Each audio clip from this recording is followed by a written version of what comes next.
Snow White.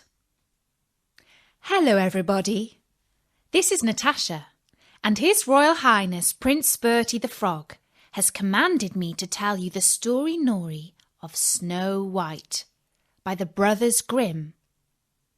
The story of Snow White is about a beautiful princess who had the most nasty, horrible stepmother who ever lived. Bertie thinks it's rather interesting, as the wicked queen in the story reminds him of someone he knows, a certain horrid somebody who turned him into a frog just as he was about to marry the lovely Princess Beatrice. Now, in real life, most stepmothers are sweet and kind, but the ones who appear in fairy tales are generally horrid. See what you think about this one. A very long time ago, in midwinter, when the snowflakes were falling like feathers from heaven, a beautiful queen sat sewing at her window, which had a frame of black ebony. As she worked, she looked sometimes at the falling snow, and it happened that she pricked her finger with her needle, so that 3 drops of blood fell upon the snow.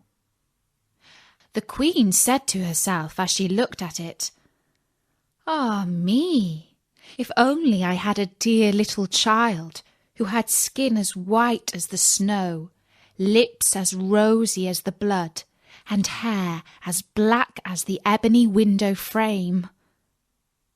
Soon afterwards she had a little daughter, with skin white as snow, lips rosy as blood, and hair as black as ebony, and she was therefore called Little Snow White.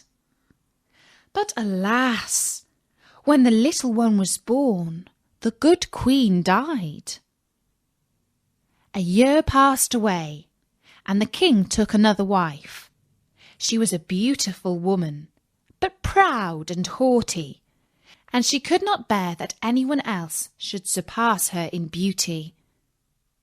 She had a mirror, and when she stood in front of it and asked, "Mirror, mirror upon the wall, who is the fairest of us all?" the mirror answered, "Thou, O Queen, art the fairest of all."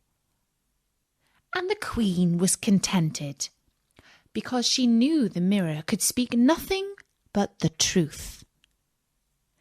But as time passed on, little Snow White grew more and more beautiful, until when she was 7 years old, she was as lovely as the bright day, and still more lovely than the queen herself, so that when the lady one day asked her mirror, "Mirror, mirror upon the wall, who is the fairest of us all?" it answered, "O Lady Queen, though fair ye be, Snow White is fairer far to see." The queen was shocked, and grew yellow and green with envy. And from that moment, envy and pride grew in her heart like rank weeds, so that she had no peace day or night, until one day she called her huntsman and said, "Take the child away into the woods and kill her, for I can no longer bear the sight of her. And when you return, bring with you her heart, that I may know you have obeyed my will." The huntsman dared not disobey, and he led Snow White out into the woods, and placed an arrow in his bow to pierce her innocent heart. But the little girl cried and begged him, saying, "Ah, dear huntsman, leave me my life. I will run away into the wild forest and never come home again." And as she was so beautiful, the huntsman had pity on her and said, Run away then, you poor child." While to himself he thought, "The wild beasts will soon have devoured you." And yet it seemed as if a stone had been rolled from his heart, since he now no longer had to kill her. Then as a young wild boar came rushing by, he killed it, took out its heart, and carried it home to the queen. The cook was ordered to prepare this, and the wicked queen ate it, and thought she had eaten the heart of Snow White. Poor little Snow White was now all alone in the wild wood, and so frightened was she that she trembled at every leaf that rustled. Then she began to run, and ran over sharp stones and through thorns, and the wild beasts ran past her, but did her no harm. And she kept on running until she came to a little house where she went in to rest. Inside the cottage, everything she saw was tiny, but more dainty and clean than words can tell. Upon a white-covered table stood 7 little plates, and upon each plate lay a little spoon, besides which there were 7 knives and forks and 7 little goblets. Against the wall, side by side, stood 7 little beds covered with perfectly white sheets. Snow White was so hungry and thirsty that she took a little food from each of the 7 plates and drank a few drops of wine from each goblet, for she did not wish to take everything away from one. Then, because she was so tired, she crept into one of the little beds, but it did not suit her. And then she tried the others, but one was too long, another too short, and so on, until she came to the 7th, which suited her exactly. So she said her prayers and soon fell fast asleep. When night fell, the masters of the little house came home. They were 7 dwarfs, who worked with a pickaxe and spade, searching for copper and gold in the heart of the mountains. They lit their 7 candles, and then saw that someone had been to visit them. The first said, "Who has been sitting on my chair?" The second said, "Who has been eating from my plate?" The third, "Who has taken my piece of bread?" The fourth, "Who has taken some of my vegetables?" The fifth, "Who has been using my fork?" The sixth, "Who has been cutting with my knife?" The seventh, "Who has been drinking out of my goblet?" The first looked round and saw that his bed was rumpled, so he said, "Who has been getting into my bed?" Then the others looked round, and each one cried, "Someone has been getting into my bed too." But the 7th, when he looked at his bed, saw little Snow White, who was lying there asleep. And he called the others, who came running up, and they cried out with astonishment, and brought their 7 little candles, and let the light fall on little Snow White.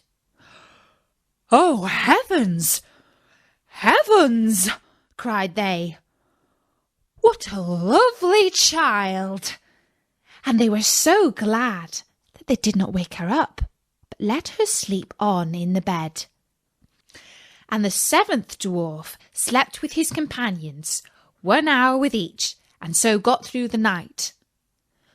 When the sun rose, Snow White awoke, and oh, how frightened she was when she saw the 7 little dwarfs. But they were very friendly, and asked what her name was. "My name is Snow White," she answered. "And how did you come to get in our house?" asked the dwarfs. Then she told them how her cruel stepmother had intended her to be killed, but how the huntsman had spared her life, and she had run on until she reached the little house.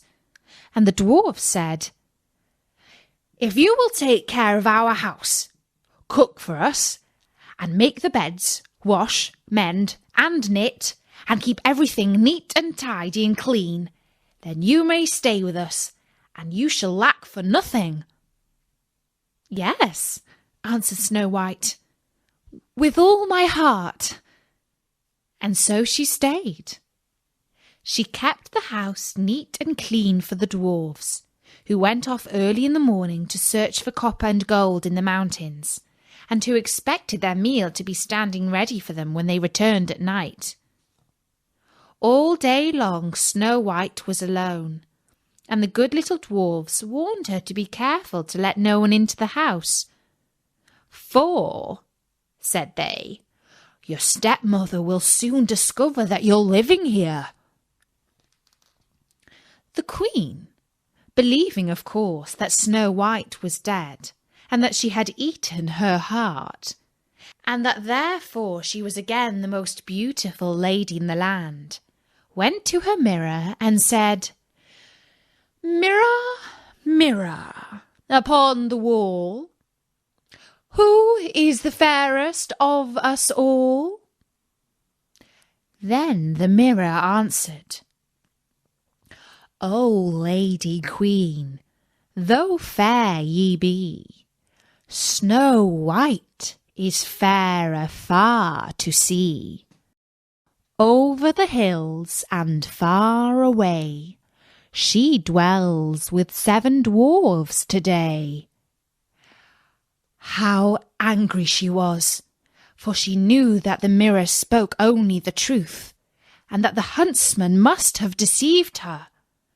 She thought and thought how she might kill Snow White, for she knew she would have neither rest nor peace until she really was the most beautiful lady in the land.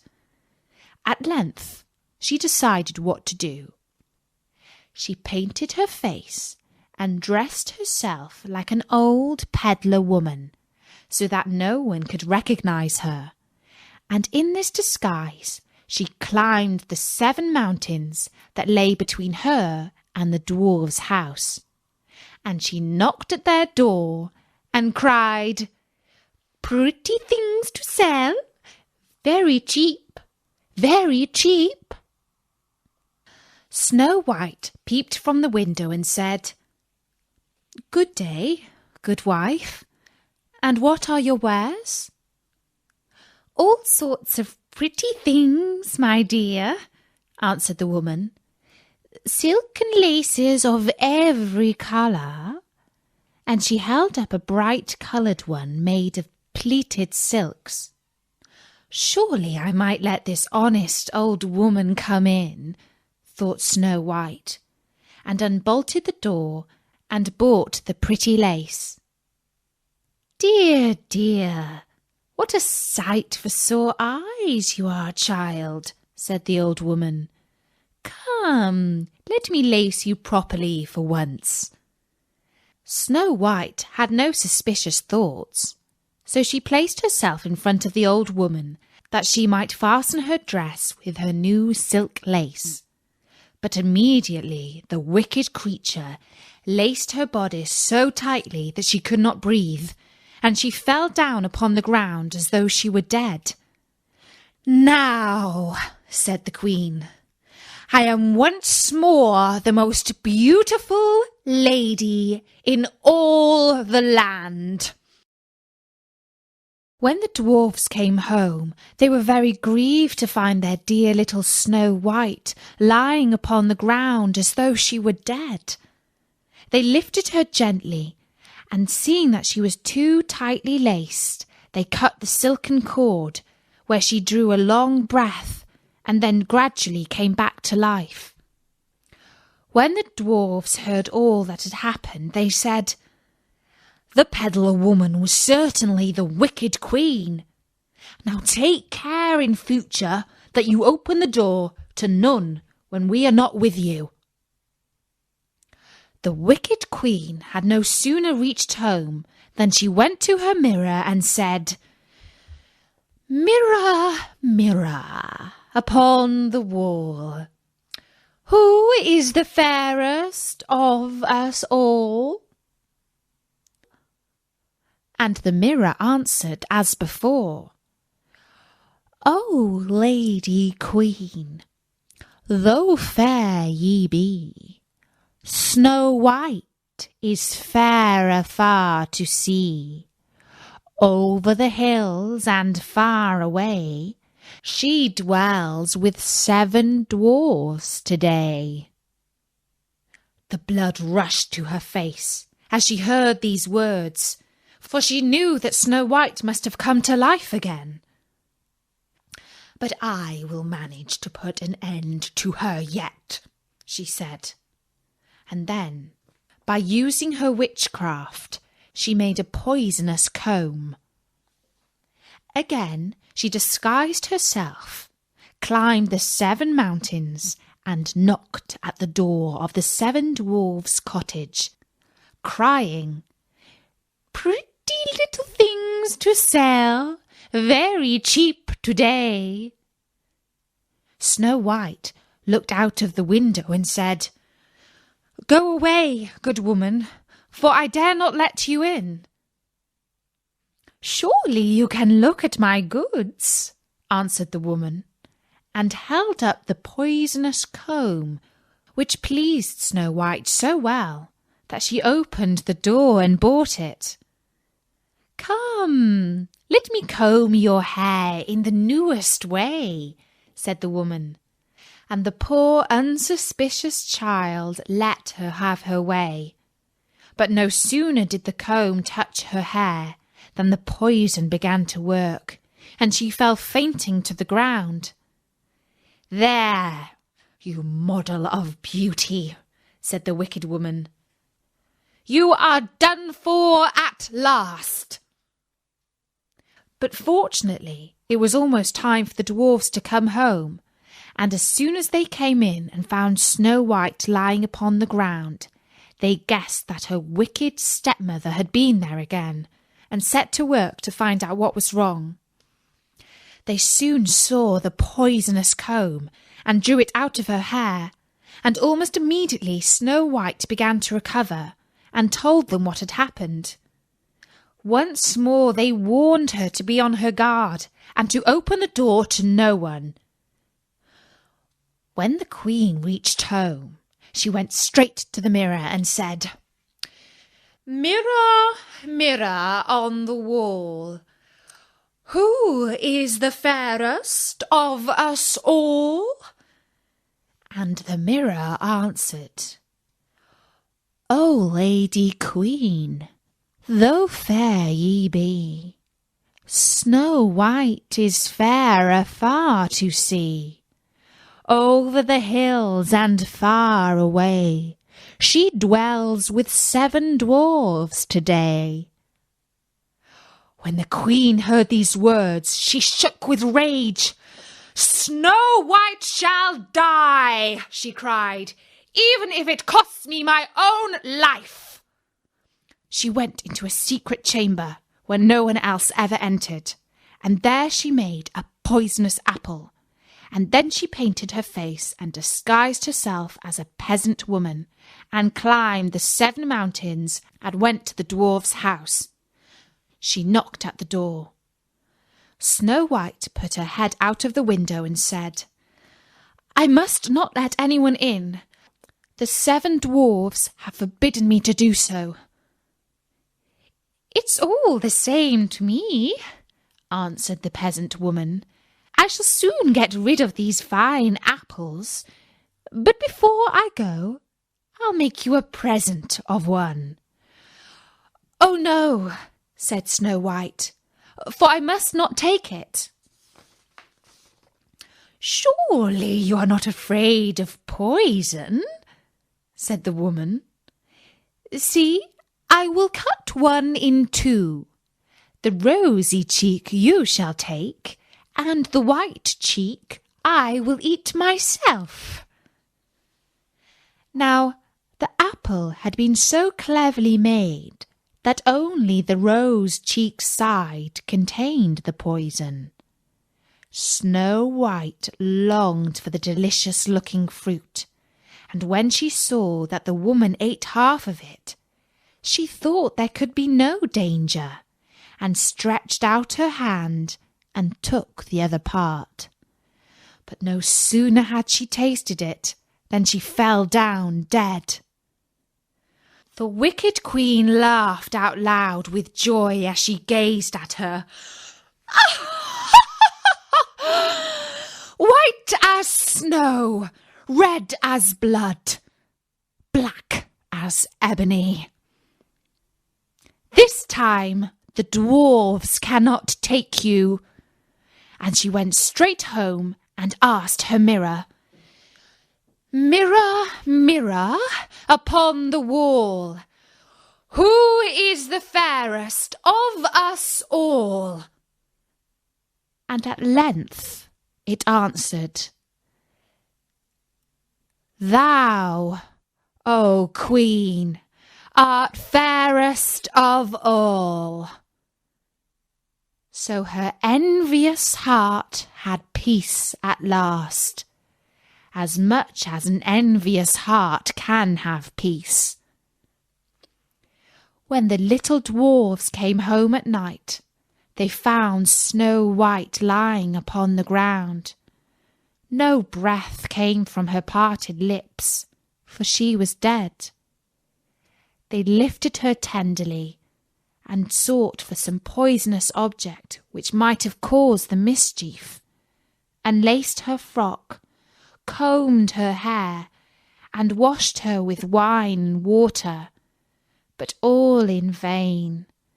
Dead she was, and dead she remained.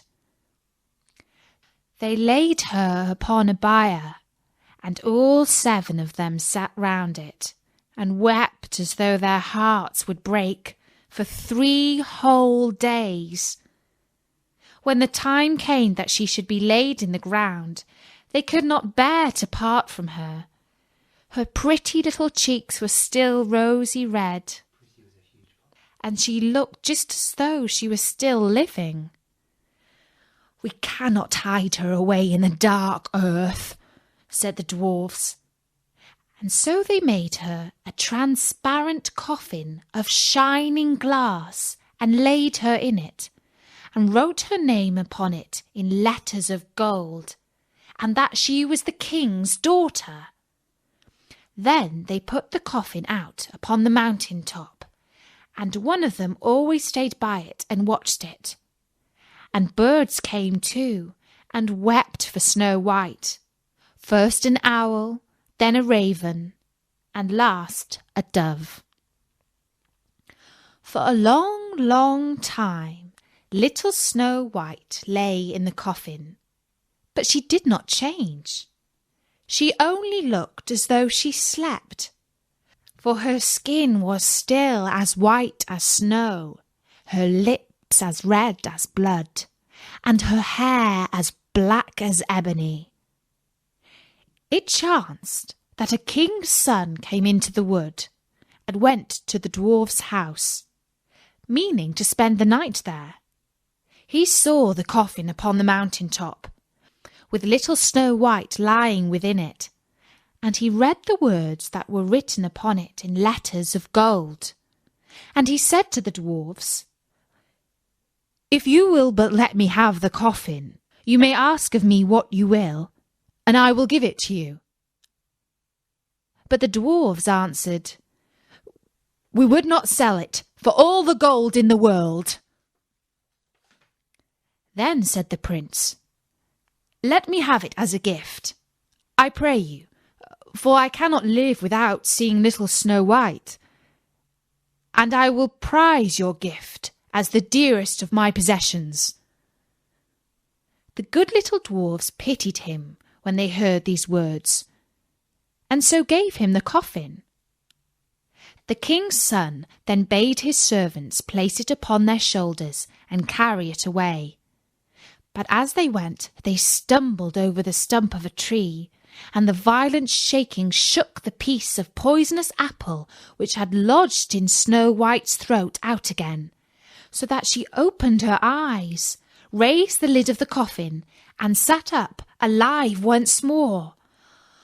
"Where am I?" she cried. And the happy prince answered, "Thou art with me, dearest." Then he told her all that had happened, and how he loved her better than the whole world, and begged her to go with him to his father's palace and be his wife. Snow White agreed and went with him, and the wedding was celebrated with great splendour and magnificence. Little Snow White's wicked stepmother was invited to the feast, and when she had dressed herself in the most beautiful clothes, she stood before her mirror and said, "Mirror, mirror upon the wall, who is the fairest of all?" And the mirror answered, "O Lady Queen, though fair ye be, the young queen is fairer to see." Oh, how angry the wicked woman was then, and so terrified too, that she scarcely knew what to do. At first she thought she would not go to the wedding at all, but then she felt she could not rest until she had seen the young queen. No sooner did she enter the palace than she recognised little Snow White, and could not move for terror.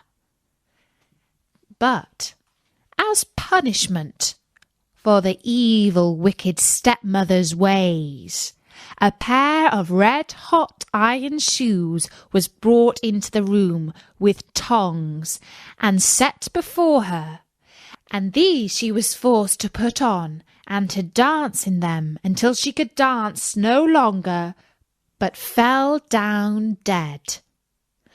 And that was the end of the wicked queen.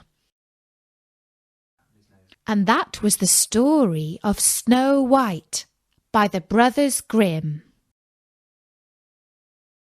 You'll find loads more stories on storynori.com. Until then, from me, Natasha, bye-bye.